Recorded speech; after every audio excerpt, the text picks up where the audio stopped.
복받는 채널 목사들아 부자가 되라.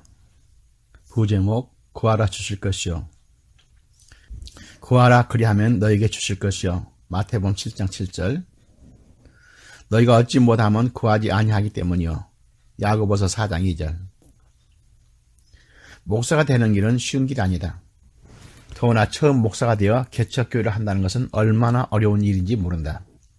매 주일 설교도 해야 하지만 주보도 만들어야 하고 찬송도 인도해야 하고 모든 예배를 다 주관해야 한다. 이 일을 주일만 하는 것이 아니다. 수요 예배, 금요 철야 예배, 매일 새벽 기도회 등 일주일에 설교하는 것만 해도 10번은 넘게 해야 한다. 뿐만 아니라 주님께서 맡겨주신 주님의 양떼들을 돌보아야 한다. 각 가정에 문제는 없는지, 기도 제목은 무엇인지, 그들에게 필요한 하나님의 말씀을 무엇인지 항상 기도하며 주님께서 주시는 말씀으로 그들을 위로하기도 하고 권면도 해야 하고 그들의 문제도 해결해 줘야 한다. 그리고 목사가 나가서 전도도 해야 한다. 교인 한두 명 놓고 목회를 할 수는 없다. 나는 길거리 나가서 외침 전도도 해보았고 1:1 전도도 해보았다. 전도지를 만들어서 곳곳에 다니며 뿌려도 보았다. 한국에서 교회를 개척할 때 나는 주로 길거리 전도를 많이 했다. 지하철이나 길거리에서 몸이 불편해 보이는 사람들에게 접근해서 그들에게 기도해주며 전도를 했었다. 하나님께서 함께 역사하셔서 그들의 불편했던 몸이 바로 회복되는 것을 느끼며 예수님을 영접하는 것이다. 한 명 한 명 교인이 증가될 때 얼마나 기쁜지 모른다. 뿐만 아니라 교회 모든 재정 문제도 담임 목사가 책임져야 한다. 본인이 또는 친척이 부자가 되어서 교회당을 새로 사서 개척을 하는 사람들은 정말로 큰 축복이다. 또한 큰 교회에서 사역하다가 파송받아서 교회를 개척하는 분들은 정말 큰 축복이다. 개척교회에서 가장 큰 재정 문제가 일부 해결되었기 때문이다. 그러나 대부분의 목사들은 자비량으로 개척을 시작한다. 목회를 처음 시작한 목사들은 건물을 빌려서 목회를 하기 시작한다. 매달 닥치는 렌트비는 얼마나 큰 부담이 되는지 모른다. 거기다가 교회 운영비, 전도사라도 함께 개척을 시작하면 그 사례비 등 얼마나 큰 부담을 안고 시작한지 모른다. 이 모든 것을 개척을 시작한 담임 목사님이 다 책임을 져야 한다. 너희는 온 천하에 다니며 땅끝까지 내 복음을 전하라는 주님의 지상 명령을 수행하기 위해 온전히 헌신한다는 것은 쉬운 일이 아니다. 주는 그리스도시요 살아계신 하나님의 아들이십니다. 라고 고백할 때 주님은 내가 이 반석 위에 내 교회를 세우리니 라고 약속하셨다. 너희는 그 나라와 그의 의를 구하라. 그리하면 이 모든 것을 너희에게 더하리라. 주님의 복음을 전하고 주님의 교회를 세우며 주님의 나라가 이 땅에 세워지기 위해 교회를 개척하게 되면 주님께서 모든 것을 채워주실 것을 믿고 교회의 개척을 시작한다. 그러므로 너무나 큰 은혜를 받고 목숨을 주님 앞에 드리겠다고 헌신하지 않고는 개척을 할 수 없다. 직장을 다니던 사람은 그 직장을 그만두고 목회를 시작한다. 목사의 생활비는 누가 책임져야 하는가? 자녀들의 양육은 어떻게 하는가? 대부분 그의 아내가 책임을 지게 된다. 그리고 처음 개척을 시작하면 봉사자가 없어서 사모가 예배가 끝나면 먹을 것도 다 준비해야 한다. 그러므로 부부가 함께 주님께 헌신하지 않고는 교회를 개척할 수 없다. 목사는 앞에 나서서 일을 하지만 사모는 보이지 않는 곳에서 더 큰 일을 한다. 나는 개척교회 목사의 사모님들을 배나 존경한다. 주님께서는 반드시 상급으로 갚아주실 것이다.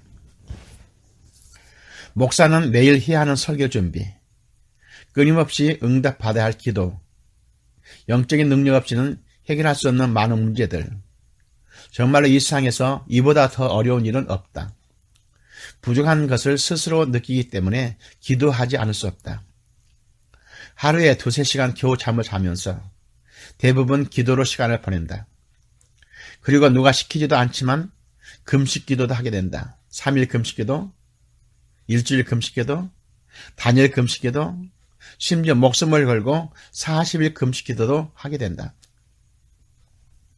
오직 주님의 말씀을 의지하며 부르짖어 기도한다. 구하라 주실 것이요. 주님의 사역은 주님이 하신 일이다. 우리의 능력으로는 아무것도 할 수 없다. 설교를 통해서 사람들이 변화받고 은혜를 안고 찾아오는 교인들의 모든 문제를 기도로 해결해야 하고 짬짬이 시간을 내어 전도하는 일도 우리의 능력으로는 할 수 없는 일이다. 그러므로 목사는 분명하게 주의 종이 되어야 한다.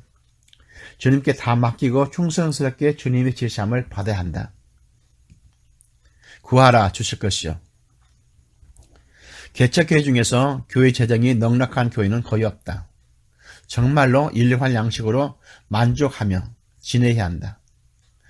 이번 주에 들어온 헌금을 보니 렌트비가 부족하다. 새벽에 교회 강단에 엎드려 주님께 간절히 기도한다. 강대상에 헌금 봉투가 하나 올라와 있다. 누군가가 헌금을 하였다. 딱 필요한 액수예요. 난 이런 것을 수없이 많이 경험했다. 중국 선교를 다닐 때 일이다. 북경 공항에서 돌아오는 비행기표를 잃어버렸다. 비행기 떠날 시간은 1시간밖에 안 남았다. 주님께 간절히 기도했다. 그랬더니 누군가가 목사님 하고 부르는 것이다. 방금 전에 중국에 볼 일이 있어서 중국에 도착한 지인이었다. 러시아 선교를 다녔을 때 일이다. 나는 구소련 전역을 다니며 선교를 하고 있는 중이었다. 카자흐스탄의 알마타에서 선교비 1000불이 급히 필요했다. 나는 새벽에 간절하게 기도했었다. 그랬더니 주님께서 공항에 나가 보라는 것이다. 알마타 공항에 나갔더니 어떤 한국 여자분이 내 옆에 오더니 목사님이시죠? 라고 묻는다. 내가 그렇다고 했더니 기도를 부탁하는 것이다. 오늘 중요한 기약이 있는데 목사님의 축복 기도를 받아 하겠기에 공항에 나왔다는 것이다. 목사는 예수님의 종이다. 항상 예수님과 함께 동행해야 한다. 주님은 목사 입을 통해서 말씀해 주시고 목사의 손을 통해서 능력을 베푸신다. 목사가 기도하는 대로 응답해 주시고 목사가 필요한 것을 채워주신다.